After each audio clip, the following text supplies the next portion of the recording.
Innal hamdalillah nahmaduhu wa nasta'inuhu wa nastaghfiruh wa na'udzu billahi min shururi anfusina wa min sayyiati a'malina. May yahdihillahu fala mudilla lahu wa may yudlil fala hadiya lahu. Asyhadu an la ilaha illallah wahdahu la syarika lahu wa asyhadu anna Muhammadan 'abduhu wa rasuluh. Ya ayyuhalladzina amanu taqullaha haqqa tuqatih wa la tamutunna illa wa antum muslimun.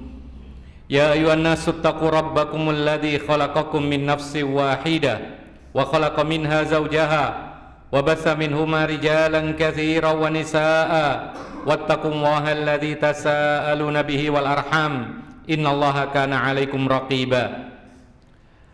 Amma ba'd, fa inna astaqal hadithi kitabullah wa khairal huda huda Muhammadin sallallahu alaihi wasallam wa syarral umuri muhdatsatuha fa inna kulla muhdatsatin bid'ah wa kulla bid'atin dhalalah wa kulla dhalalatin finnar. Kaum muslimin, jamaah salat Jumat yang dimuliakan oleh Allah, pada umumnya ketika seorang hamba melakukan suatu perbuatan dosa durhaka kepada Allah Subhanahu wa taala, maka Allah Subhanahu wa ta'ala memiliki sifat kasih sayang.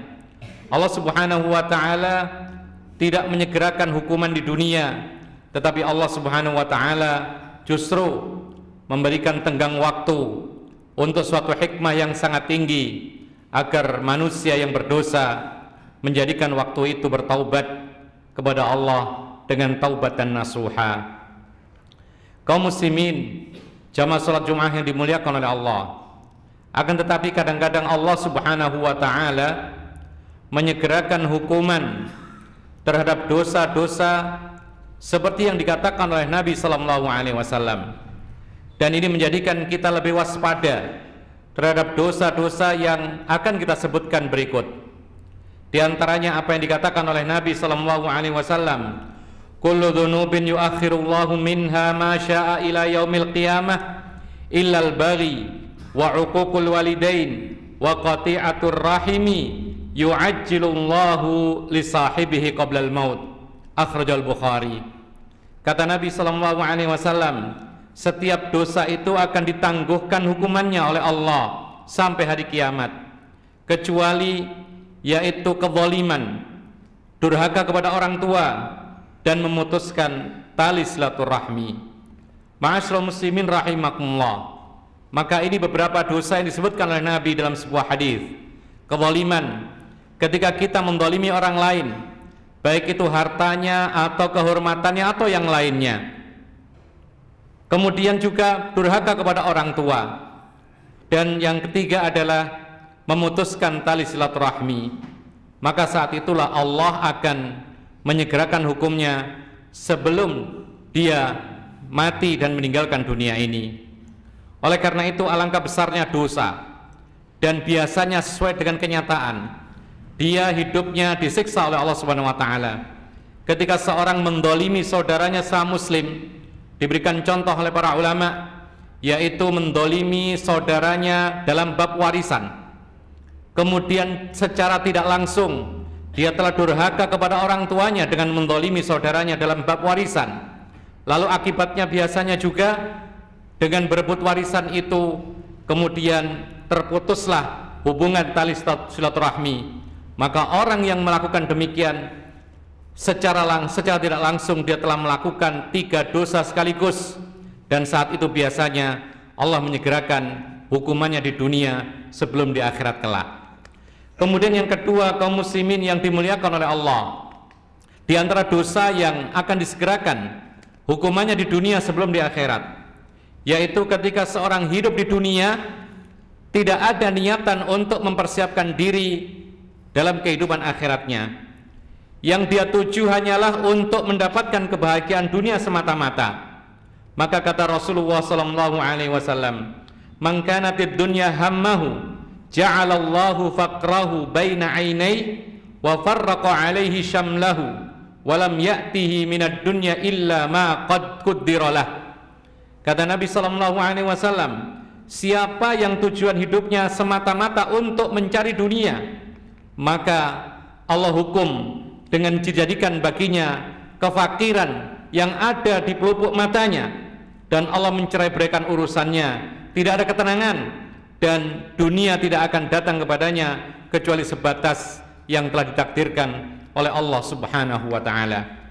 Lalu yang ketiga, kaum muslimin yang dimuliakan oleh Allah, ketika seorang muslim melihat kemungkaran, dia mampu untuk mencegah kemungkaran tapi dia abaikan, kemudian dengan sebab itu kemaksiatan dan dosa merajalela menjadi perkara yang lumrah, maka saat itu akan dihukum oleh Allah Subhanahu wa ta'ala sebelum kematian datang kepadanya.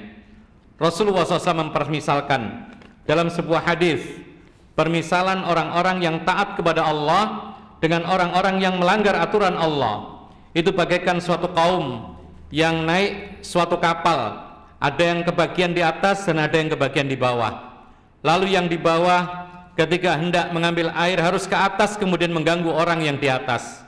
Maka orang-orang yang di bawah mengatakan, kalau begitu kami akan melobangi kapal saja supaya kami tidak naik ke atas dan tidak mengganggu orang yang di atas. Maka kata Rasulullah SAW, kalau orang-orang yang di bawah dibiarkan melobangi kapal, maka tenggelamlah mereka semuanya. Tapi kalau dicegah, maka semuanya tidak akan tenggelam. Rasulullah SAW mengisyaratkan orang-orang yang tidak mau mengingkari kemungkaran, padahal dia mampu dan bisa mengingkarinya, kemudian sampai kemungkaran itu menjadi sesuatu yang umum, yang lumrah, maka saat itu Allah akan menurunkan bala, azabnya kepada masyarakat setempat tersebut. Lalu yang keempat, kaum muslimin yang dimuliakan oleh Allah Subhanahu wa ta'ala, al-kibru, sifat sombong, maka itu biasanya akan ditimpakan hukumannya oleh Allah kepada orang yang sombong di dunia sebelum dia mengalami kematian. Rasulullah SAW mengatakan dalam sebuah hadis, "Ma min adamiyin illa wa fi ra'sihi hakamah biyadi malakin fa idza tawadha'a qila lil malaki irfa' hakamatahu wa idza takabbara qila lil malaki dha' hakamatahu." Akhrajahu Tabrani bi sanadin sahih. Kata Nabi SAW, setiap anak Adam, kita manusia semua ini, pasti di kepalanya ada kehormatan atau wibawanya, yang mana saat itu malaikat sedang memeganginya. Kalau orang itu memiliki sifat tawadhu, merendahkan diri di hadapan sesamanya, maka Allah mengatakan kepada malaikat, tinggikanlah kehormatan dan wibawanya. Tapi kalau dia menyombongkan diri, maka Allah mengatakan kepada malaikat yang memegang kehormatan dan wibawanya, Allah katakan, jatuhkanlah kehormatan dan wibawanya. Inilah salah satu hukuman orang-orang yang sombong di muka dunia ini, dia akan diruntuhkan, dijatuhkan wibawa dan kehormatannya. Kemudian yang kelima, kaum muslimin yang dimuliakan oleh Allah Subhanahu wa ta'ala, orang-orang yang menjadikan meminta-minta itu sebagai profesinya. Orang-orang yang mampu bekerja, badan kuat, tapi dia malas, sehingga dia menggantungkan hidupnya kepada orang lain, meminta-minta, berpura-pura miskin, berpura-pura dia tidak mampu untuk bekerja dan lain sebagainya. Maka saat itu kata Nabi SAW, la yaftahu abdun babal mas'alati illa fatahallahu alaihi baba faqrin. Kata Nabi SAW, kalau ada seorang hamba yang mulai meminta-minta, maksudnya di sini memperkaya diri, ketika dia kuat bekerja, tapi dia tidak mau, tapi dia hanya senang untuk meminta-minta, maka Allah pasti akan membukakan baginya pintu kefakiran. Dia akan merasa kurang, terus kurang, dan dia merasa orang yang paling fakir di dunia ini. Ma'asyiral muslimina rahimakumullah. Demikianlah yang berikutnya disebutkan oleh Nabi SAW adalah berburuk sangka kepada Allah dalam segala kondisi. Maka biasanya Allah akan menyegerakan hukumannya sebelum dia mati. Rasul kita Muhammad SAW dalam sebuah hadis qudsi, beliau mengatakan, Allah Subhanahu wa ta'ala berfirman, "Ana 'inda dhanni 'abdi bi, fa in dhanna bi hasanah falahu hasanah, wa in dhanna bi sayyi'ah falahu sayyi'ah." Allah Subhanahu wa ta'ala berfirman, aku ini bergantung kepada prasangka hambaku terhadap aku. Kalau dia berprasangka baik, maka aku perlakukan baik. Tapi kalau dia berprasangka kepada aku buruk, maka aku pun memperlakukannya seperti yang dia sangka, yaitu keburukan. Kaum muslimin yang dimuliakan oleh Allah, ketika kita mendapatkan rezeki, maka jangan ada buruk sangka kepada Allah bahwa rezekinya akan berkurang dan akan hilang, maka demikianlah Allah akan memperlakukan. Tapi berbaiklah sangka kepada Allah dengan mensyukuri nikmat Allah, maka la in syakartum la azidannakum. Kalau engkau bersyukur dengan nikmat Allah, maka Allah pasti akan menambahnya.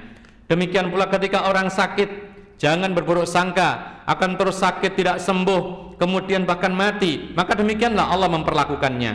Tapi baik sangkalah kepada Allah, insya Allah dengan penyakit ini dihapus dosa, insya Allah di kemudian hari akan mendapatkan kebaikan, sembuh dan lain sebagainya, maka demikianlah Allah memperlakukannya.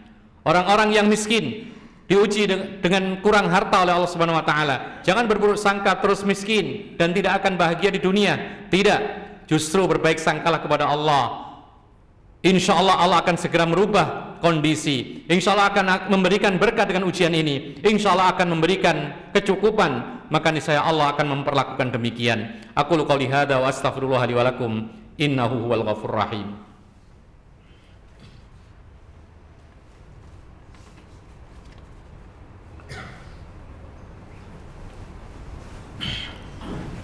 Alhamdulillahilladzi bi ni'matihi tatimmus shalihat.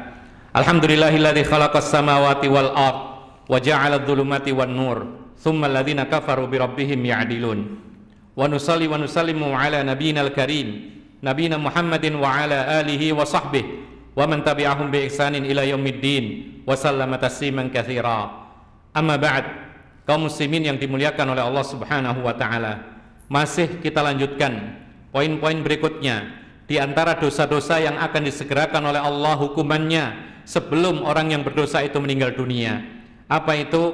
Tatabbu'u aurati akhi, mencari-cari aib sesamanya. Rasul kita Muhammad sallallahu alaihi wasallam mengatakan, la tattabi'u auratihim fa innahu man tatabba'a aurata akhil muslim tatabba'a Allahu auratahu wa man tatabba'a Allahu auratahu yafdahu walau fi jawfi baitih. Kata Nabi sallallahu alaihi wasallam, janganlah engkau mencari-cari, membongkar-bongkar aibnya orang lain. Maka jikalau engkau melakukan hal tersebut, maka Allah membalas. Allah akan membongkar aibmu. Allah akan membeberkan kesalahan-kesalahanmu, aibmu, sampai aib-aib yang tidak diketahui oleh orang, karena itu aib yang terjadi di dalam rumah tangganya. Lalu yang berikutnya, ma'asyiral muslimin rahimakumullah, para pemakan riba yang tidak mau bertaubat, kata Nabi sallallahu alaihi wasallam, ma'ahadun aktsara minar riba illa kana aqibatu amrihi illa qillah. Kata Nabi sallallahu alaihi wasallam, kalau ada seseorang suka sekali dengan makan riba, usaha yang riba, dia tidak mau berhenti ketika dinasehati, dia tahu itu adalah haram, maka pasti ujung-ujungnya adalah dia mengalami kekurangan. Disebutkan oleh para ulama, kekurangan di sini belum tentu kekurangan harta. Kadang-kadang harta melimpah, tapi hatinya yang fakir, hatinya yang kosong, sehingga hidupnya tidak akan tenang. Ma'asyiral muslimin rahimakumullah, dan di antara hal tersebut, yaitu yang akan disegerakan hukuman Allah kepada para pelaku dosa, adalah orang-orang yang kufur nikmat, baik itu rezeki berupa makanan ataupun keamanan.